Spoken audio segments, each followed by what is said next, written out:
இந்த நிலையில கடந்த சில நாட்களுக்கு முன்பு அண்ணாமலையின் தீவிர ஆதரவாளரான ஜானி ராஜா என்பவர் சமூக வலைத்தளங்கள்ல ஒரு கருத்தை வெளியிட்டார்.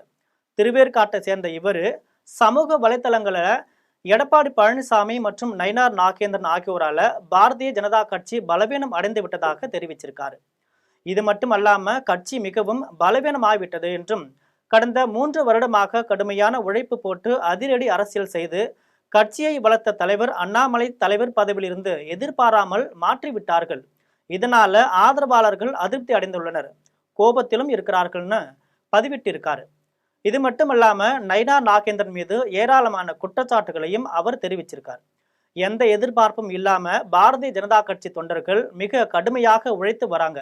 அவர்களை பொறுமையாக கையாளாம தனக்குன்னு ஒரு குழுவை வச்சுக்கிட்டு பாஜக தொண்டர்கள் மீது வழக்கு போடப்படும் என சிறுபிள்ளத்தனமா அச்சுறுத்தி வராரு நயினார் நாகேந்திரன் என்றும் விமர்சனம் செய்திருக்கிறார்.